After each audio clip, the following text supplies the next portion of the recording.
The White Pill is available now at whitepillbook.com. This episode is brought to you by Patriot Gold.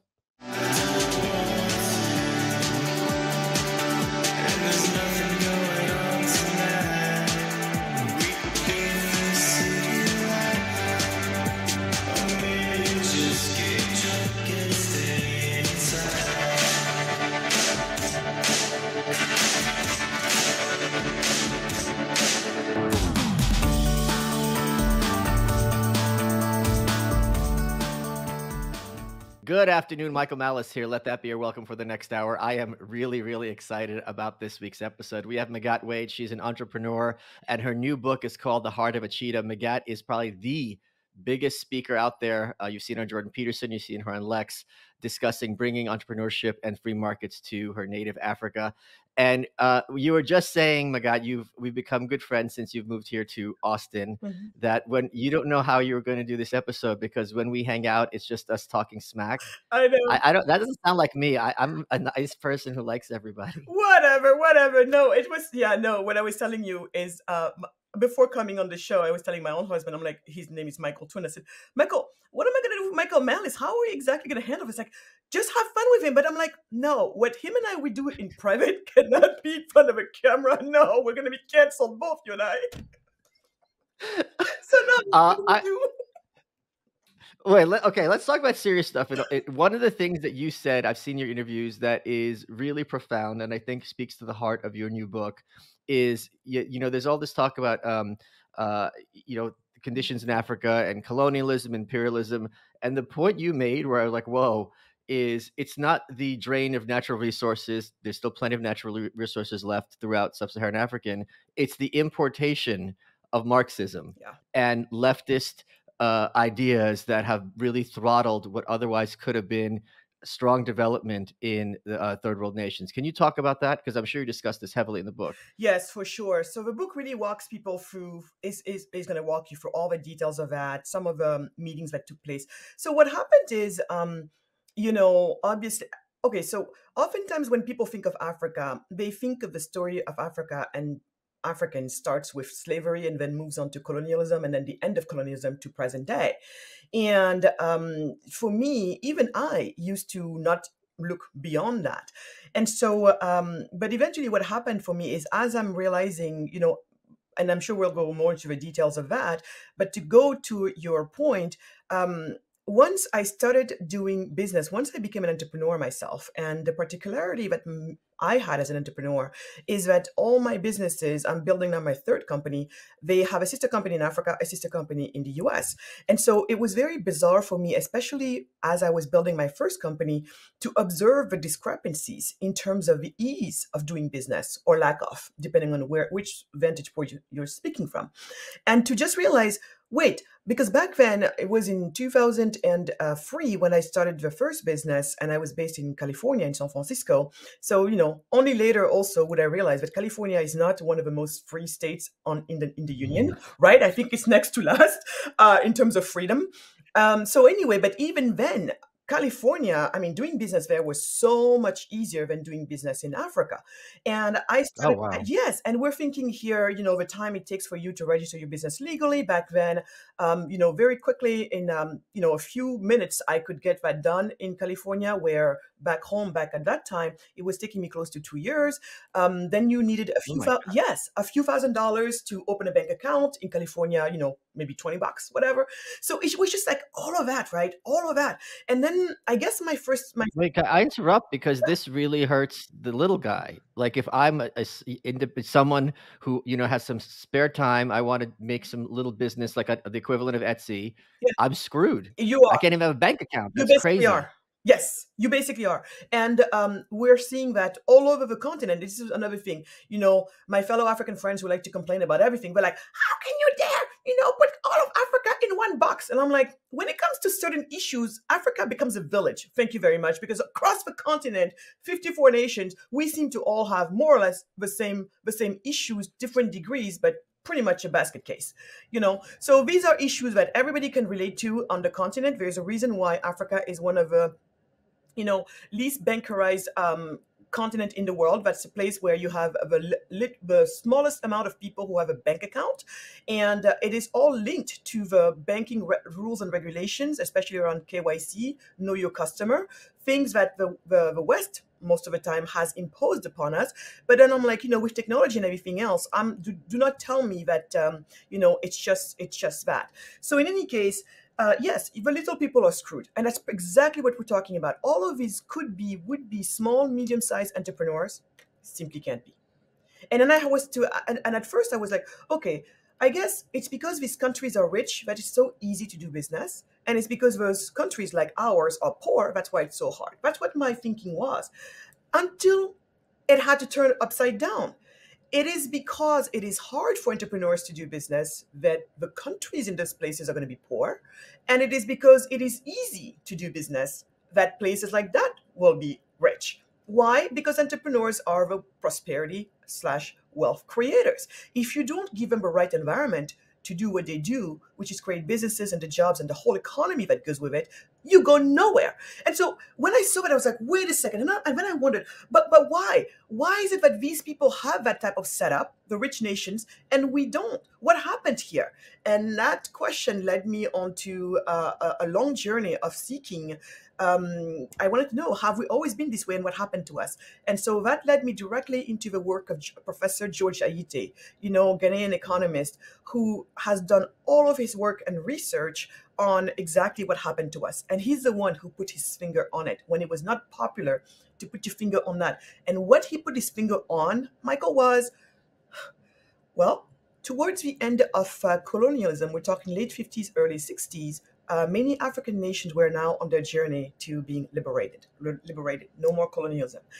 For those that were colonized, because, countries like Ethiopia have never been colonized. But for the rest of us who have been, what you were having happen before the end of colonialism, we were in these times where we were at the height of this ideological battle. On one end, represented by the free world, and the economic system they were practicing is capitalism, facing off straight on with the Eastern Bloc and the various form of statisms that they were practicing. And so, and both sides looking for influence, usually looking for influence down to the south, to the global south. And so us Africans, we were still not, free from colonialism. But what happened is the so-called liberators of Africa, we're talking about people like Jomo Kenyatta, we're talking about Nyerere, people like that, for the various countries who have really fought and led, the freedom of their nations. And so, but the problem is, during that time, and when this battle of ideology was going on, they looked one side, and they said, well, you, the West, happen to be the people who have colonized us. So whatever you're doing, surely we're not going to be for.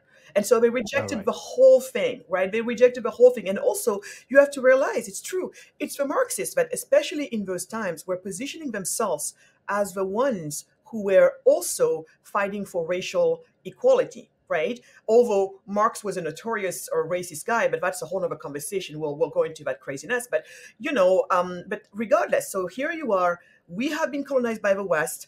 So you can only imagine the resentment, the lack of distrust, the just total probably hate towards the West and anything that came from the West. And the Marxists were doing a really, good job of showing that they were the ones that are pro-racial equality in times when it was not the case.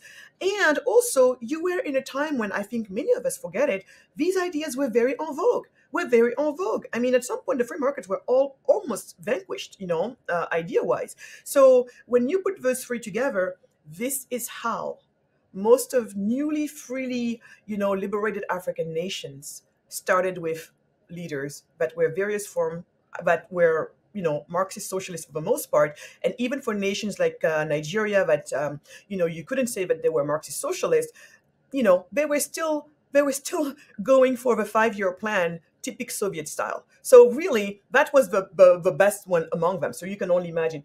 And as you and I know, Michael, anybody who believes in these type of ideologies definitely does not recognize business for the powerful tool that it is for building prosperity. And we know that ideas don't happen in a vacuum. So of course it is totally sanctioned by policies and rules and regulations.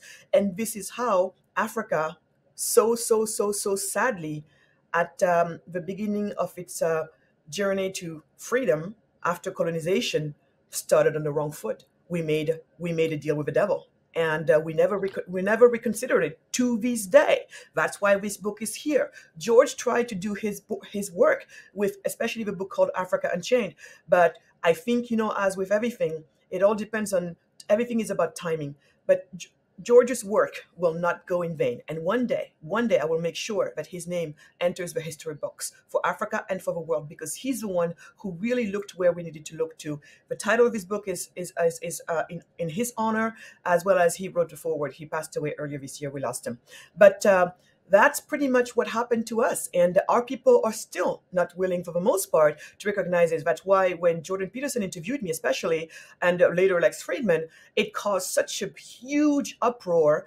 And you can see, I mean, you're touching a raw nerve. I mean, people are just fighting it off, especially when you're saying Africa is not poor today because of colonialism. My people, for the most part, wants to say that we are still poor because of colonialism, and but unless we deconstruct that and look in the right direction, I'm sorry, but probably 60 years from now, we're going to be in a much worse state of dependency than we ever thought possible, and the nastiness, Michael, that will be with it, because no one in this world respect poor people. It doesn't mean that it's right. It doesn't mean that it's a good thing. It doesn't mean that it's ethical. But come on, that's the world we live in. So until and unless we have economic weight for reals, I'm not thinking it's gonna happen. So that's why this is important, and I'll take all the errors that I have to take. But we need to move the needle.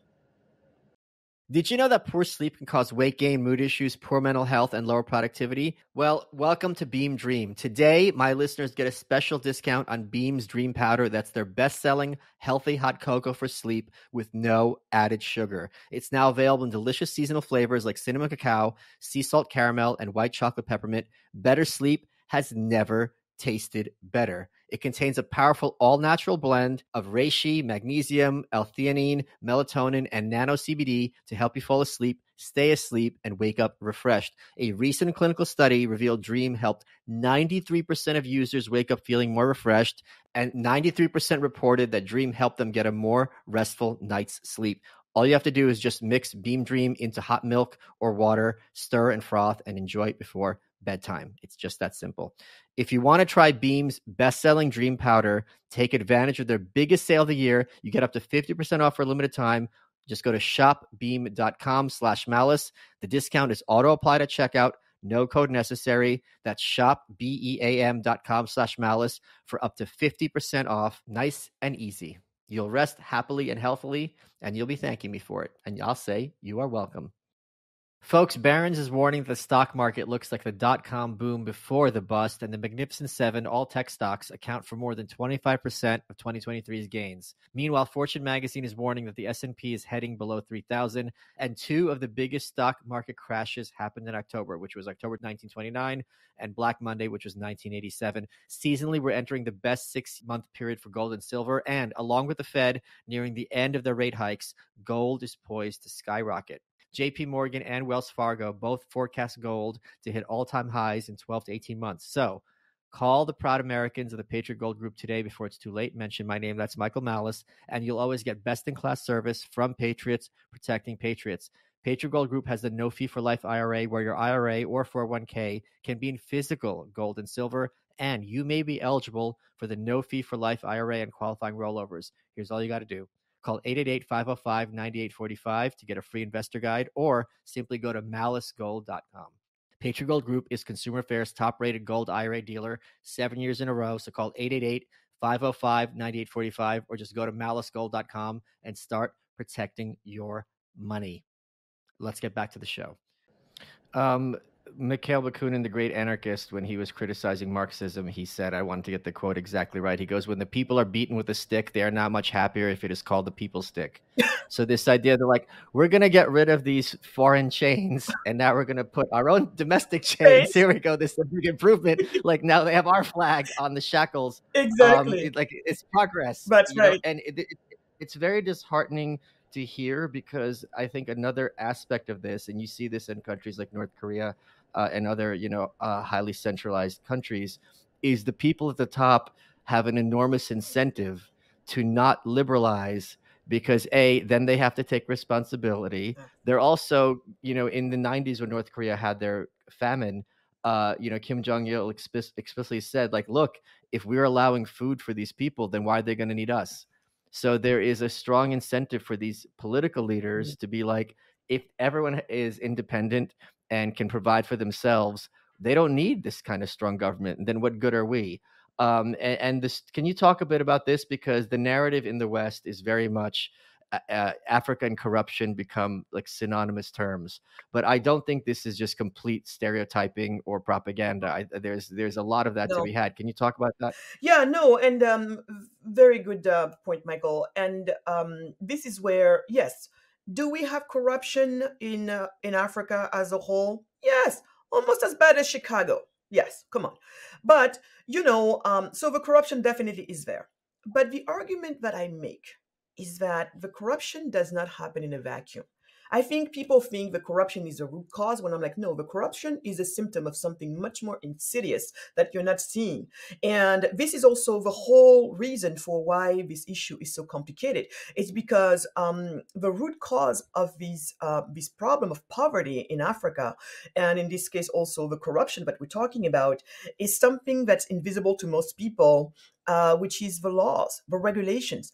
Look, Yeah, yeah. if you make it as a Wait, can I interrupt? Because what people also don't appreciate with these little regulations is behind every regulation, there's a little shitty bureaucrat who gets off, right? Because you fill out your form, and I got to go to my file cabinet, and you're going to wait yes, because this is the only amount of power I have in yes, my life. yes, And I get off on making you yes, wait. And what are you going to do? yes, Talk to my manager? yeah, No, he's not in. Now no, what? no. And that, when you have that as the basis of a political, socio-political culture, it's devastating and disheartening. That is exactly that. So I'll give you two examples for that one.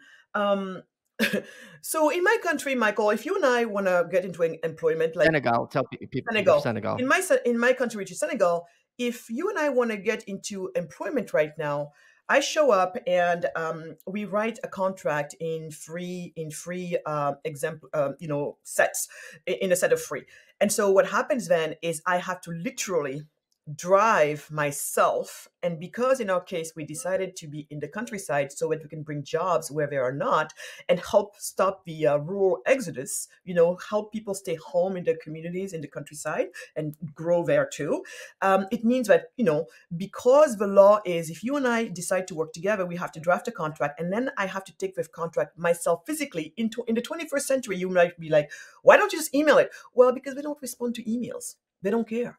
So you have to drive literally. And because we're in the countryside so far away, it takes us 2 hours or so to get there. That's good traffic and on bad roads. And finally, you get there. And usually we try to be there at 8 o'clock sharp, just like when you try to go to the DMV, I guess, just so you can get out as quickly as you can. But the problem is, when you get there, but you don't know when you're going to leave. So you arrive at 8 o'clock in the morning. You probably arrived even earlier. So as soon as the doors open, you're there. And then, well, guess what? The person is not there.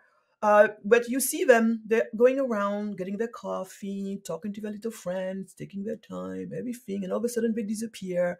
And you wait, 1 hour goes by, 2 hours goes by, 3 hours goes by. He's like doing, or he or she's running their errands in the bank.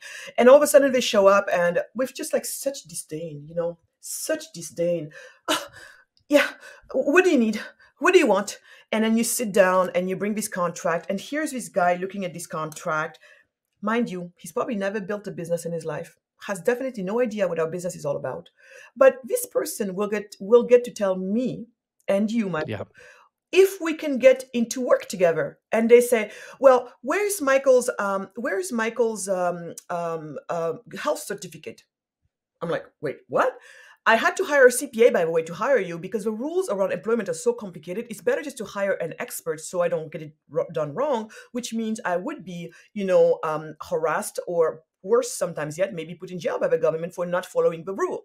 So you have to hire these experts, but the experts tell you that the labor laws are so complicated that even them are going to make mistakes. So anyway, I call my Wait, it's also not complicated. I'm sure some of them contradict each other, so no matter what you do, they could have even you. that is a good point as well. So here I am calling my CPA, being like, wait, I'm at this office here. He's telling me that I need a piece of document that you never told me about, and he's saying, he's the expert.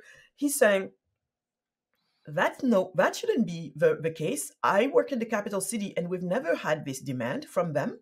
And then he's like, give it to me on the phone. So I give a phone to the agent. And then here I hear him say, well, it's right. It's there in the law. I can send you the copy. It's just right in Dakar. They don't do it because those guys are swamped over there. So they just don't go. They don't go for all the rules. But here we have all the times in the world, and you're gonna feel it. That's literally how he said it. And so then I asked my CPA to send me where this was in the regulation. And do you know when this dates from? From colonial times. These are rules and regulations that are from colonial times. You see, this is why for me, when our people are complaining about leader X, leader Y, leader Z, you'll never hear me name a leader per se. Because for me, it's not about the politicians, it's about the policies. So follow the policies and you will get straight to what you need. So he brings it up and we see this thing. I'm like, oh my God. So then I have to drive back because he won't take anything until I bring that back for the file to be final, so we can finally think about it. So I go back, I ask you, Michael, to go to the doctor. You go to your doctor, doesn't even look at you, doesn't even pay attention to you, and he writes down the paperwork. So that's another shakedown, you know? So basically, who's making money here? The doctor is on that. So you give it to me, I go again. And when I go, then he's like, well, you know, Michael has this PhD in German. I know. And I'm like, what do I need his freaking like worthless PhD degree? We don't need that here. Well, sorry, but because he has it, he can pretend to a salary. His salary should be 5 times what you're gonna pay here. I'm like, wait, what? So then I go back, and you know what happens, Michael? I tell you, Michael, it's been nice talking about this job, but I can't hire you under these conditions. There's just no way. My budget doesn't justify it. I'm sorry. It's not my fault. And you're just like, what? And so now all of a sudden, you're this heavily graduated person who I can't hire because your ranks of graduation in a way commands the price that we're gonna have to enter in. And you see all of this nonsense. And you know what most people would do if they just want to keep going forward, then you know what? Maybe this is a time where you pay a little bribe. So he doesn't even send you back home to go look for the health certificate because you don't want to come back. You have other things to do. Or, you know, okay, you know, you pay a little bit and then all of a sudden, yeah, it's fine. Michael, despite this, it's fine. But you don't want to get involved in stuff like this because what happens is there's a record on everybody. One day, if you say something the government doesn't like, you do something they don't like, where do they go first? This is not right. That's not right. You haven't been paying your taxes properly for whatever, and then you have all types of problems. There you go. So what you were saying is totally right, Michael. So if here we didn't have this intrusion of these, you know, government people and the law like it is in the US, it's at will employment.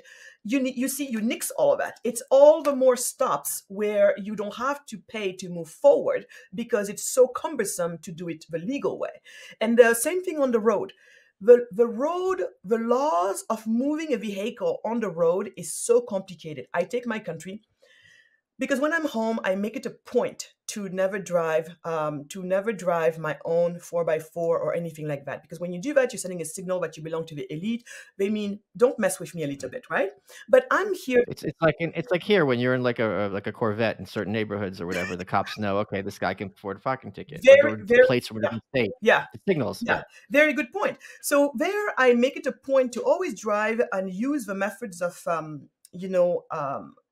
transportation that the everyday people would have to deal with and the everyday entrepreneur would have to deal with. Because remember, this is all about how can we liberate everyday entrepreneur.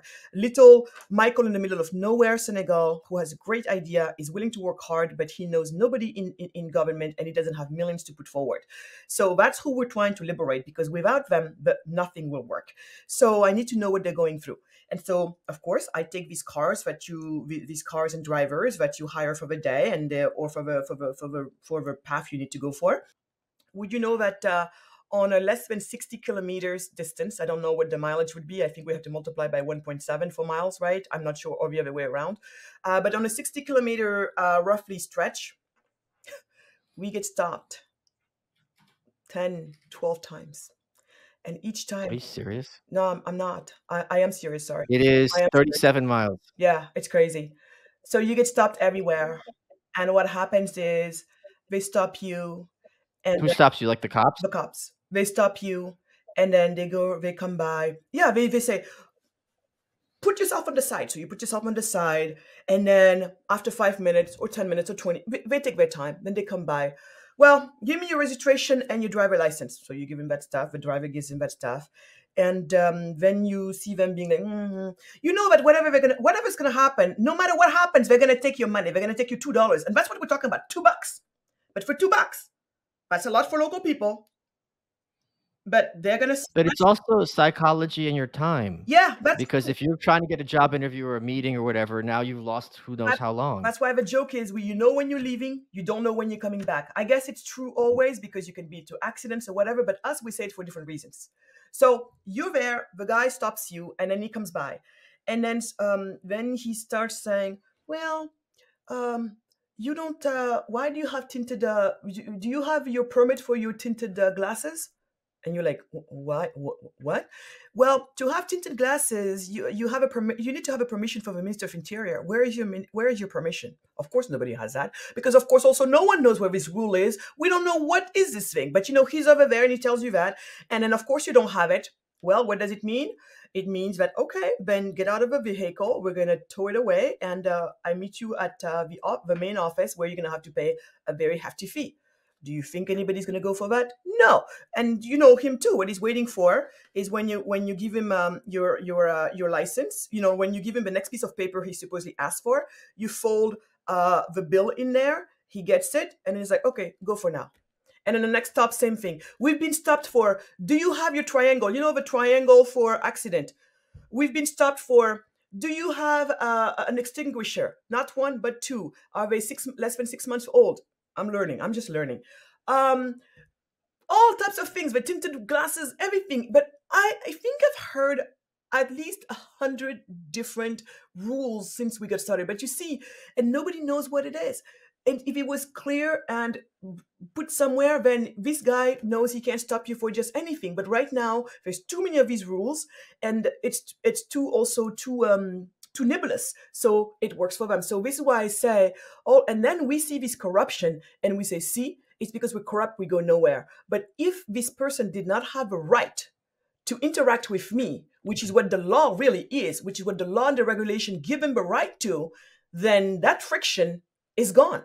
Then it means I can keep moving forward without friction. There is no room for corruption. And so this is what I find so hard for people to understand. Of course, there is the other corruption, which is a little bit more complicated to deal with, but it's not, it's a corruption of, you sell our natural resources, and you milk yourself in the process, sell it for cheaper to the guy that you're selling it to, but in exchange you also get to take some of it home, because that's the agreement that you have. So that's more problematic. But even that one, I like to say, that is going to keep happening as long as, in their majority, our countries are poor. These guys get to enjoy this impunity to our faces. And by the way, this crap happens in the US as well. It's just not so much in our face. But the reason why it happens so much in our face, that it's adding insult to injury, the impunity of it, is because we're poor. And our leaders don't give a crap about us because we're poor. We have no power effectively, right? So for that to change, you have to lax the laws for the entrepreneurs, so the entrepreneurs can create wealth and prosperity. So the middle class is built, and then the middle class is going to take that fight with the government and win it, because they're the only ones who can do this. So you see how all of this is kind of linked in a way. But people just go for the symptoms because that's an easy thing to see, and then they forget about the real root cause. So that's corruption in Africa.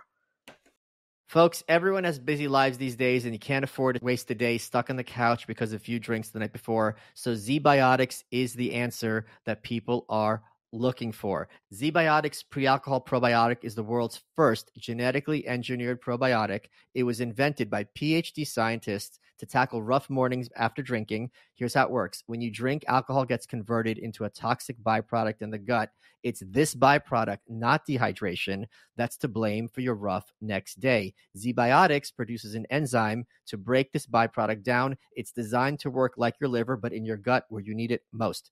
Just remember to drink Z-Biotics before drinking alcohol, drink responsibly, and get a good night's sleep to feel your best tomorrow. Go to zbiotics.com/malice to get 15% off your first order when you use Malice at checkout. You can also sign up for a subscription using my code so you can stay prepared no matter the time or occasion. ZBiotics is backed with a 100% money back guarantee. So if you're unsatisfied for any reason, they'll refund your money, no questions asked. Remember to head to zbiotics.com/malice. Use code malice at checkout for 15% off. Thank you to ZBiotics for sponsoring this episode. Folks, Michael Malice here, terrible author, horrible person on Twitter, and yes, sheath underwear model. Do you want to get inside my pants? Well, you can with Sheath underwear. What's great about Sheath is their dual pouch technology. They've got one pouch for one part of your male anatomy, another pouch for another part of your male anatomy. The first time I put them on, I'm like, what is this crap? But then I realized these are the most comfortable underwear I've ever worn. I wear them every single day. It was developed by Bobby, who was an Iraq vet. So you know things get uncomfortable down there when you're in the desert. And I've designed my own pair. If you go to sheathunderwear.com and use promo code Malice, you get 20% off. And you could start one step closer to becoming an underwear model just like myself, but not as much of a terrible person like myself. Go to sheathunderwear.com, use promo code Malice, get 20% off today. What's great about this underwear is that it keeps you cool in the hot weather and it keeps you snug and secure in any situation. And there's something a little subversive about being like, let's say on a date or a job interview and knowing that your underwear is cupping your you-know-what downstairs. Sheathunderwear.com, promo code Malice for 20% off. Let's get back to the show. There are few things that make me as upset as powerful people taking advantage of poor and like powerless people. Mm-hmm. Like to me, that's like as low. That's really just as evil and low as you get. Yeah. And the thing is, it's just such a historical thing that in every village, whatever, all around the world, you'll have the lady who makes necklaces, or this one makes some kind of dessert, or so on and so forth. That is an opportunity to make a company, and it could be an international company. We love, like, you go to Whole Foods, you go to Trader Joe's, like, oh my God, this is, puff pastry from who knows where, They also, and you have her little picture on the box. Like, there's a market for all of these women and men who it doesn't have to be everybody. All you need takes is that one person to be like, okay, we're doing something great in my town. I'm going to make it go national, then international, so on and so forth. So to have that thumb over that one special person is heartbreaking and evil. One things I want to ask you about is, it's really always easy for any person, any group, to be like, okay, our problems are because of the bad guys over there, yeah. and never to look inward, right? Yes. So I'm guessing, and I'm sure you could speak on this, a lot of the pushback you're getting toward your work is, we have to blame it's established that the colonialists are evil and that the Europeans exploited us. Therefore, any attempt to be like, well, maybe we have like 5% to do with the problems that we're having is kind of like a taboo. Yes. Yes. And that's really what I'm finding. And I think that issue can be,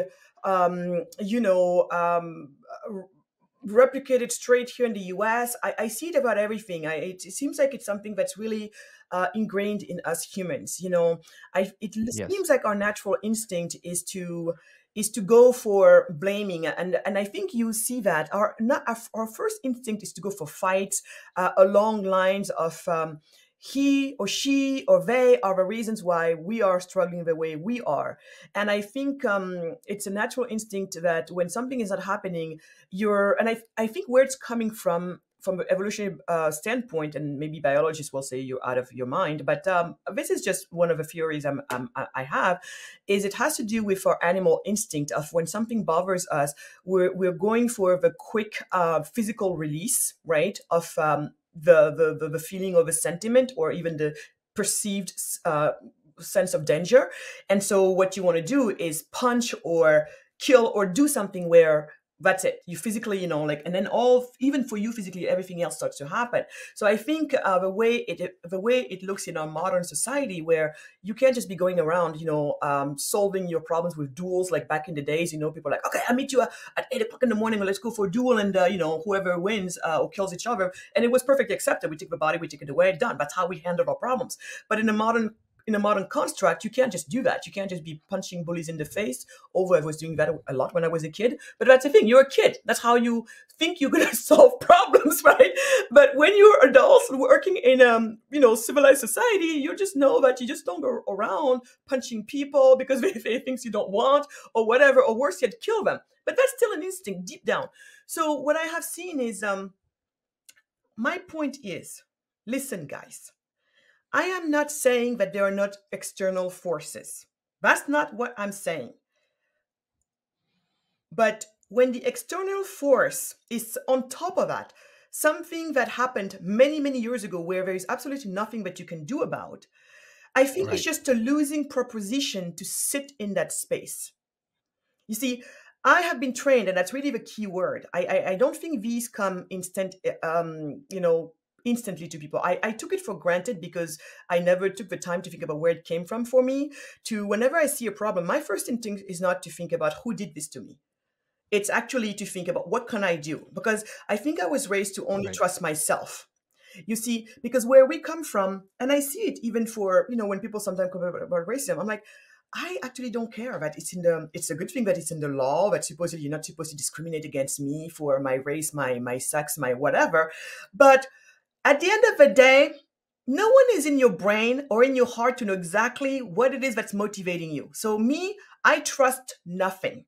I only trust my own ability to get me out of trouble. That's the only thing I'm willing to trust. And that's where I focus all my energy. So could that have been a factor? Could this be a factor? Maybe. But what I know for a fact is that despite how many odds are against you, the world as we know it has been a constant proof that regardless of how many odds are against you, you can still make it. We have seen people who are greatly handicapped do things that full-bodied able people cannot do. We have seen Look at the people president. well, what would say that because I now want to laugh because you're so crazy. What about the president? Tell me. You said handicapped people. He became president. Yeah, but he was not. I mean, that man just. He's mentally handicapped. Well, today, obviously, all of us, we would love to live to old age, and hopefully, as we do, we keep our brains going as long as we can. But in his case, sometimes I wonder: does he really have people who love him? Does he? Because if it was my dad, because there's nothing wrong with growing older, and not everybody grows old with all their functions. It's just the nature of aging, right? And but would like to keep them around as long as possible. But if it was me, if it was my father, or if it was my husband, see, those are the people that I blame. Why and how can you stand watching your father, you know, lose his dignity so much in the face for everyone to watch? I have so many issues with the Democratic Party, just like I have so many issues with the Republican Party. Do not even get me started on either of them. I'm equally disappointed and I'm equally mad at them, right, for different reasons. But I obviously have no sympathy for a lot of what the Democratic Party is doing and their representative right now. But every time that man falls, people laugh. I'm sad. Every time that man, does these crazy things in the face of the world, because I think it's just, Magatte, how senile do you have to be that you fall up the stairs? well, Michael, okay, so You're not even smart enough to handle gravity. no, I mean, come on, it's not about being smart at that point, Michael. Come on, see, now you're being mean because like again, Yeah. when I said your the aging process, your sense of balance and all of that, we lose it more and more as we go. I don't think that has much to do with intelligence. Do you really think so? Okay, so reading between the lines, are you wearing that outfit in support of Donald Trump? You know what? I guess no, but I'm totally another MAGA. My MAGA is Make Africa Great Again. So that's why I have this color.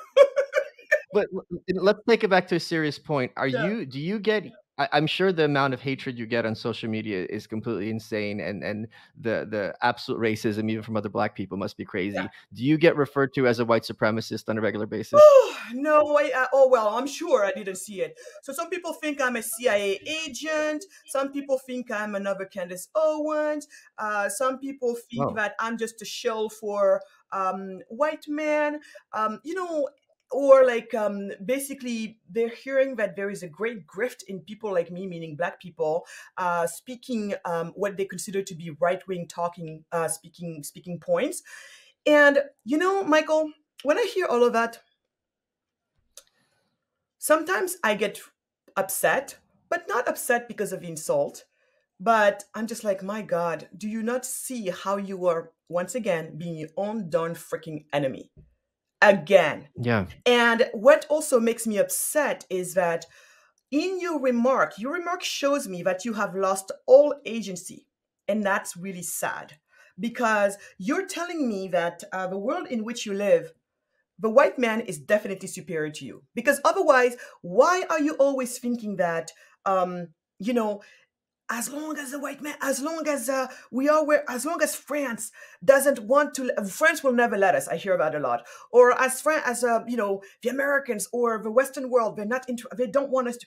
So it's because they don't want that you're not gonna, Right. right? Because and if that's the case, I'm sorry, I gotta interrupt. The idea that, like, I'm gonna give up because France doesn't want me to do what I yes, want. Are you fucking kidding that's me? the most France? fucking outrageous thing I've ever heard. And I'm just like, this is so fucked up. And so that's what makes me most of the time upset. And then I would argue with them also on the yeah, she's just there's this grift about these there's a we hear that they're making a lot of money, these black people who are just telling the white people, the white right wings or white supremacists what they want to hear. And I say to them, listen and listen to me very well, buddy. At the end of the day, do I freaking care that a cat is white or black as long as it can catch mice? Do I? And should I? Hell no. So, free markets is part of a solution. And also, you're an idiot because you don't even know that it was part of your traditional heritage. Because you're still stuck. You forgot a whole part of your history. You as well, your history starts with slavery and moves on to today. You never spent the time to know what happened to us before, who we were before, what were we doing. If you did that, today you would know that the free market is in your it's part of your DNA. It's my birthright. The free markets are my part of my birthright. And this colonialism, this socialism crap that you've been peddling around all of this time, and all of these stupid ideas around, Marxism and socialism and capitalism is bad. Do you know where that crap came from? From the colonizer. Thank you very much. Do you know where it came from? From some white dude wearing a beard, all the way from Germany. That's who you are listening to right now. So socialism is colonialism, not the other way around. I love the idea that there's this huge market that you're exploiting in right-wing Republicans talking about African issues. They can't get enough. I mean, Like, what the hell are they like, what are they talking? that's what I I get this said. also, people like, "Oh, I get like, you don't really believe in anarchism, you're just jumping on the bandwagon." I'm like, "What bandwagon? What best-selling anarchist books are there? What are you talking about? No one Exactly. else is talking about this stuff." Oh, Exactly. And wow. I'm like, guys, we should be smart. Wait, hold on, one more thing. I think it's also super racist. Candace Owens doesn't talk about Africa. Like, to regard you two as interchangeable, even if you're by agreeing on certain issues, you're not talking about the same things at You're all. so good at making this point because that's the other thing too. Yeah, Candace Owen doesn't speak about Africa. Actually, many people don't speak about Africa. Since the 80s, actually, to be honest, the world forgot about Africa. And Yeah. what happened, especially, it's the so-called people who cared about Africa and they prided themselves in saying that they're from the left. Basically, the left abandoned this. They abandoned this. And just yesterday, I was with a friend of ours, and he was asking, my God, what do you think happened? And I said, well, when it became clear that the free markets was the way forward for the global poor, they just fled the premises. And then they went for the next, Yeah. thing, which is the climate.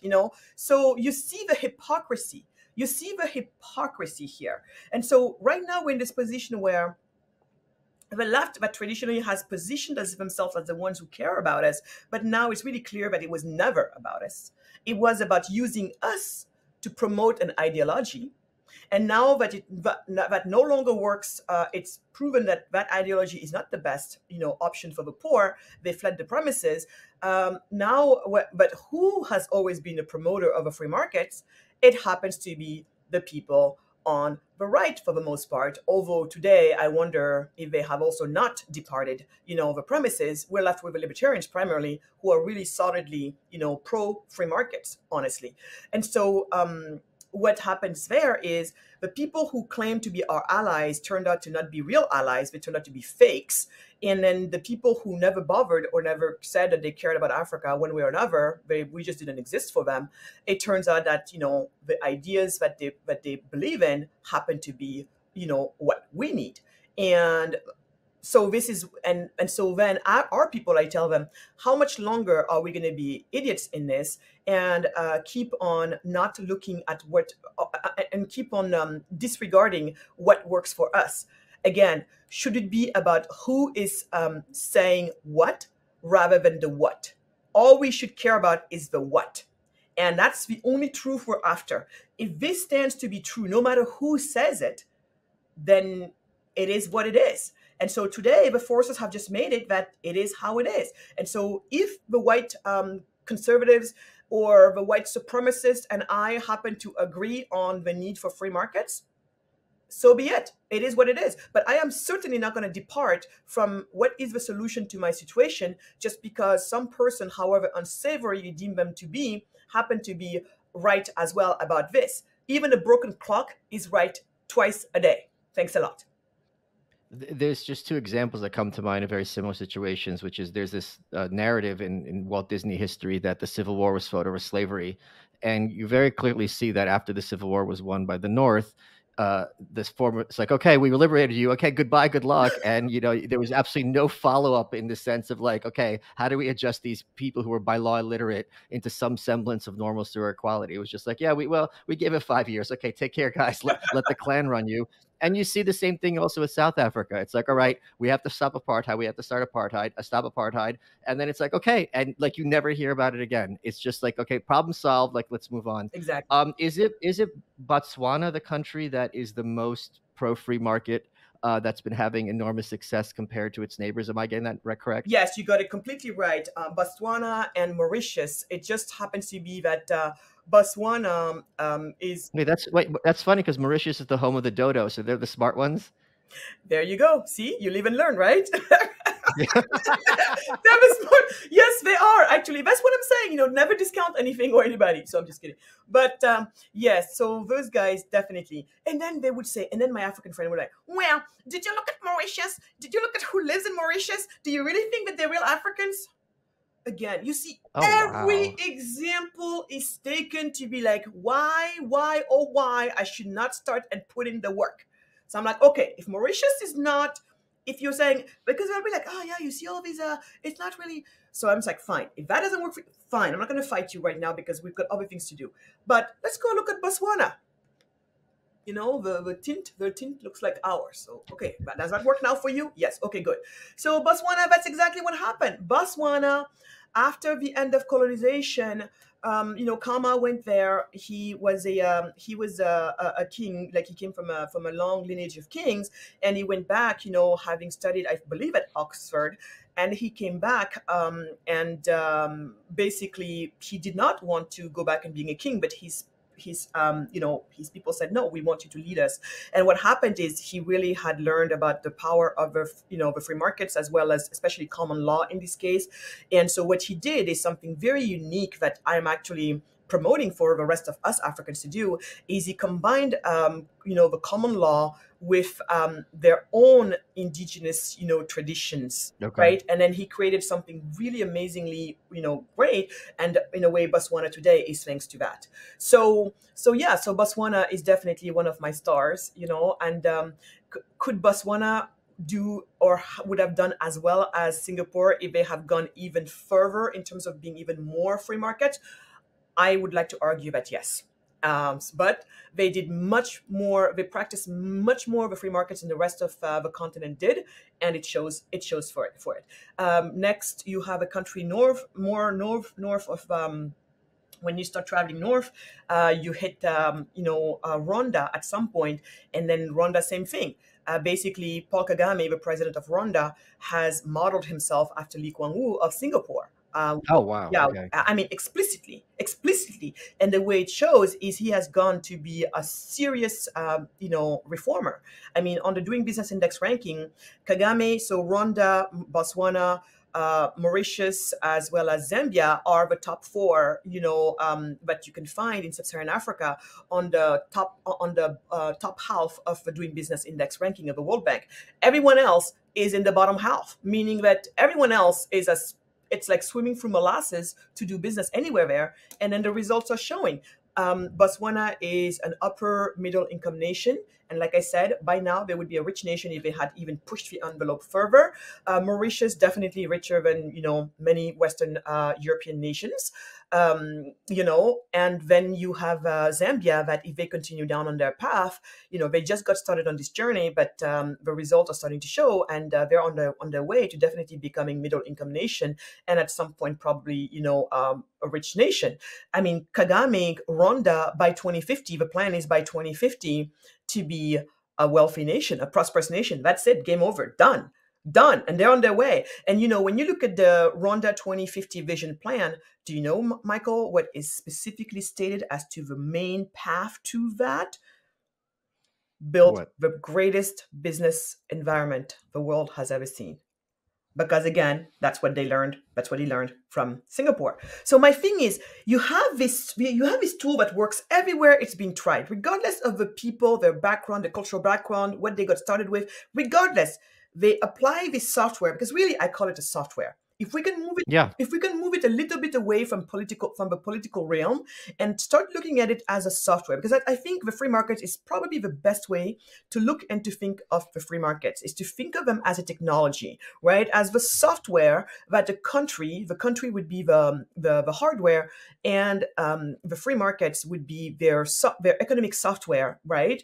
If you run on that software, it's proven that this is the best software to achieve prosperity. Conversely, we know that socialism, various forms of Marxism, all of that stuff is part of the most rotten software we've ever seen. So if it helps people to think about it that way, and I actually think it's a smarter way to think about it, because that's really all it is. And then if you see it that way, who wants to run on a crappy software? Who?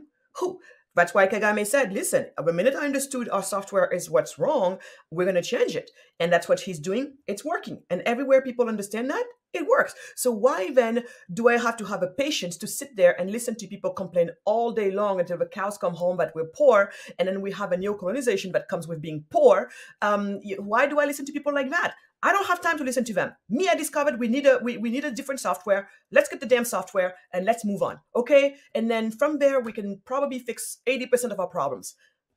So I'm like, when you have such a value prop in front of you, and you're still found fooling around over there, complaining every day that God makes, I mean, seriously, you'll excuse me, but I have no time for you. And call me everything you want. Right now, I look at you as the sick I'm dragging to the hospital, who is kicking me and stabbing me in the back. Although he should be the ones really, celebrating me to take him to the hospital, but it's okay. You'll thank me later, or you won't thank me later. I don't care. I'm not doing it for you. I'm doing it because this is the right thing to do. So that's really how I see those people. It's just like, I'm dragging the sick to the hospital, basically. Folks, Kyle MacLachlan, yes, Agent Cooper from Twin Peaks, has a brand new true crime podcast here on Podcast One. It's called Varnamtown. You have to check it out.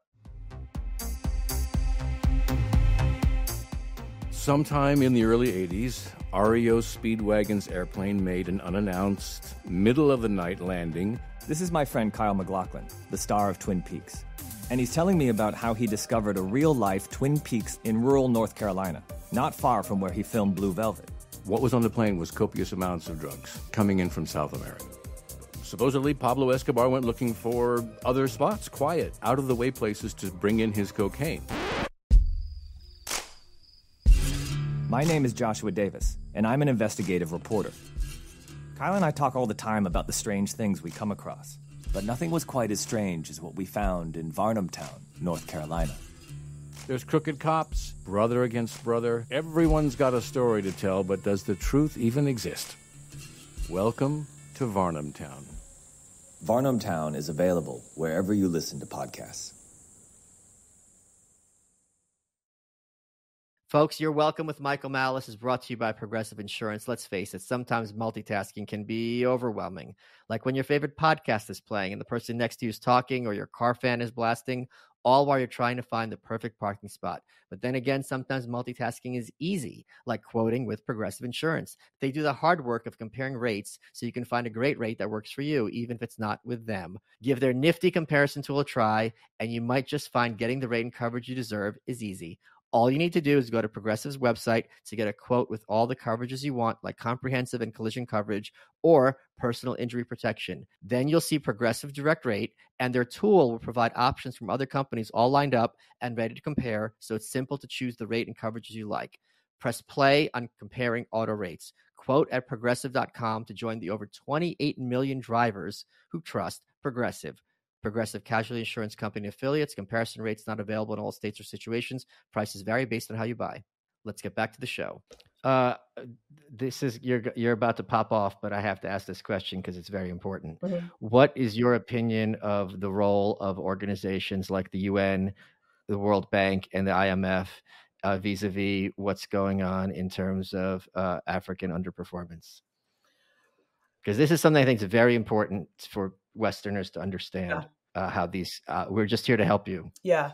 So, Michael, I tell the people who believe in foreign aid, because what we're talking about here is foreign aid. It's government to government aid, right? And I always like to make the differentiation between that and humanitarian aid. When a crisis hits, Yeah. let us all go there and help out, and we talk later, right? But then the problem is, in our case, it's become chronic. This status and crisis of poverty has become chronic. And so what happens then is we have to rely on foreign aid from foreign nations to pretty much handle most of our national budgets. Many African nations, more than half of their national budgets comes from foreign aid. You can't possibly. Oh, wow. Yeah, you can possibly then tell me why would you then be surprised that we, the citizens of such countries, are not the customers of those governments? We are not. We're not the ones feeding them. We're not the ones paying for this. We're not. So who are their masters? The people. When they say, "He who makes the gold makes the rules." So yes, exactly. So this is exactly the situation we're in, because as long as you strangle me as an entrepreneur, I have no economic freedom to create the prosperity our country needs. Then you're left turning to the other side. Then what happens with that is a few things. Your foreign aid, and this is where people get mad at me, because some people get mad at me because they're like, "Magatte, how can you say you're against foreign aid? Like, how can you as an African be against foreign aid? Are you just so privileged, blah, blah, blah, that you don't see the need for these roads to be built, for this to be done, and all that stuff?" And I'm like, lady, and in this case, it was a lady. That's the last one I had this argument with.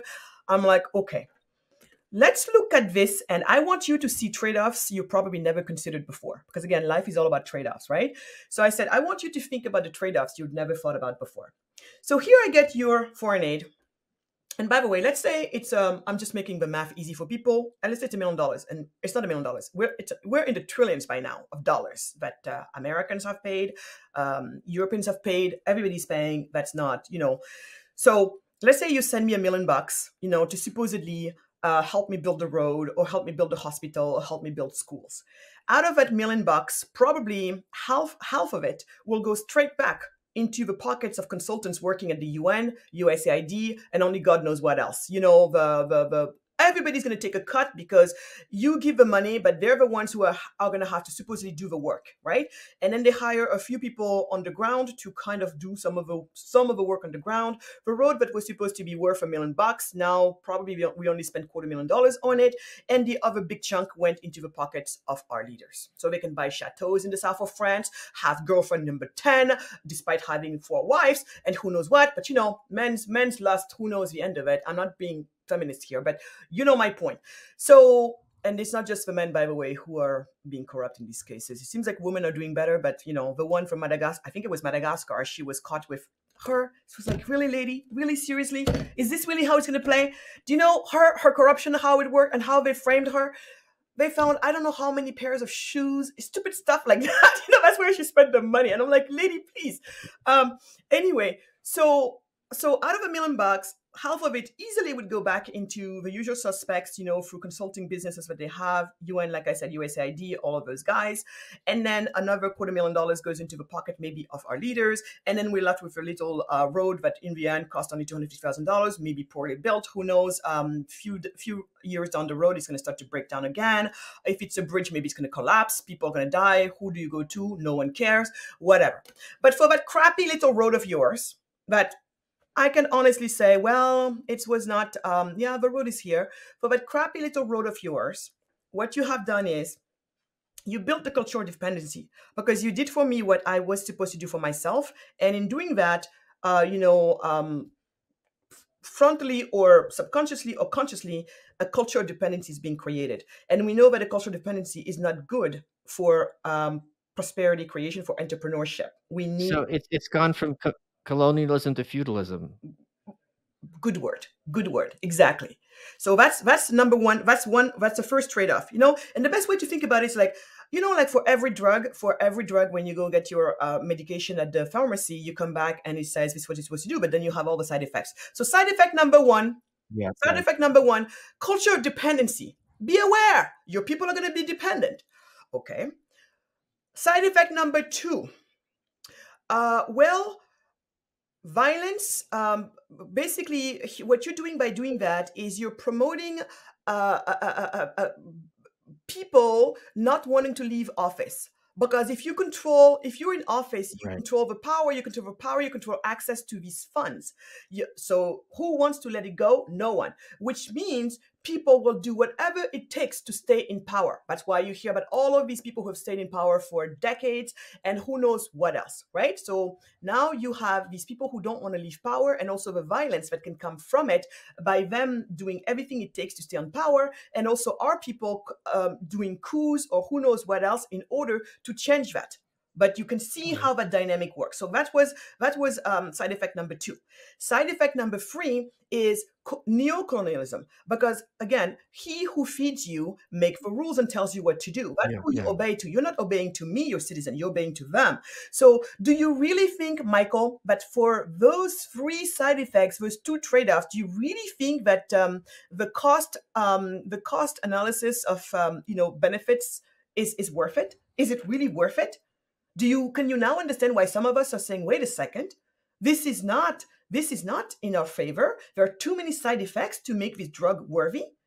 Can you understand that? And at the same time, while all of that crap is going on, it's not only going on and creating all of this, but it's also masking the real problem. So you see how it's like doubly dreadful. It's masking the problem, and so we never address the real problem. We keep administering this drug, causing more what did I tell you? Causing more problems than we're supposed to, and voila. And it's a system that's not willing to reconsider what it's doing. And so when you're talking to these people, it doesn't matter where they're working at. Some of them I know are truly well-motivated people who are like, they joined maybe Oxfam is an organization that I have a huge problem with, because Oxfam, they're kind of in this funny sphere of, yeah, we hear what you say, but at the same time, like, And so Fox, so I just have so many issues with over people working at, the World Bank. Oh, we're the good guys. We're here doing the right work. And I'm just like, I know that if you've been there maybe for more than 5 years, probably you know better by now, but maybe this is just how you make your buck. And at least, And here's the other thing, like chemo might be good, but if someone's on chemo for the rest of their life, like there's got to be better solutions. It's got to be better solution. Exactly. So this is my issue with foreign aid, and what so many people don't want to see. But I think once you put it in front of them, once you show it like that, I have seen very few people, with a straight face being like, well, that's not a problem. That's not a problem. So I think we have to fight that one as well. Guys, we're going to head over to malice.locals.com, where Magatte will be answering the questions that you sent in. Congratulations on your new book, The Heart of a Cheetah. It's been a long time coming. Magatte, how can people get your book? My book, you can get it on Amazon.com for sure. That's where we prefer for people to get it from. And if you sign up for my newsletter, there's actually a way for you to also be part of my street team. You can have access to the early readers book. In exchange, of course, we ask one thing of you, primarily reviews. But that's where you're going to be able to have it. And most importantly, check in, sign up for my newsletter. Also, go to my website, magattewade.com, MAGATTE Wade, W-A-D-E. You can see it right there. Oh, no. Okay. Yeah, you got it. I'm so not used to, I'm terrible at self-promotion. This is going to be, Michael, you're going to have to be my new coach for self-promotion. Yeah, you're right. So so that's where you can find me. But most importantly, Michael, we can do some kind of reverse Miss Daisy thing. That would be actually very fun. But so really, guys, what I'm trying to build is, I am tired that the entrepreneurs of hate, doom, and gloom have been monopolizing this conversation. It's about time that we send them back into the closet. People need and deserve hope. Everything stems from hope. And in this case, it's not just like some hope, some dream in the sky.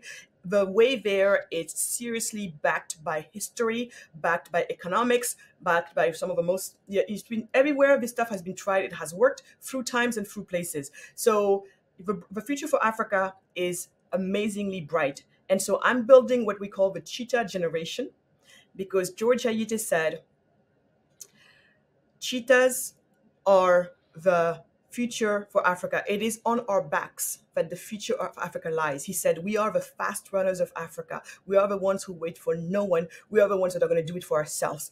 And when everybody else just wants to cry out and complain, fine, do that if that's all you can do. But us, we are the ones who are saying, no, there's surely matter that we can take into our own hands. So we're going to do that. And until we do that and still see that things don't change, maybe we say something else, but this is something we need to try and we haven't done. And so the cheetah generation is not about it's not about your age. It's not about whether you're African or non-African. It's not about where you live in Africa or don't live in Africa. It's about your mindset. It's about you saying, Magatte, we believe this. We believe that the future for Africa is bright. We believe that we know how to get there, and we're showing up for it. So, Michael, you are a cheetah. Everybody's a cheetah, and we're building this new reality. And together, the goal is that 50 years from now, you and I can see it. 50 years from now, it's going to be a very different Africa. Actually, we don't even need to wait for 50 years. We know that the minute we start putting these things in place, within 25 years in one generation, you can start to see visible changes. So what are we waiting for? I ask you. So I don't have time for the complaints and all that crap. I just don't. Sorry. Magatte, we are running out of time. What has been your favorite part of this interview? The reverse Miss Daisy part, because I would love to see how that's gonna play out. But no, I loved everything, and actually, Michael, I feel like I enjoyed everything. I enjoyed everything. I thought that you would make me try to say much more crazy things. So thank you for not, taking me down that direction. I really appreciate it, like how serious you were about this issue. You are welcome.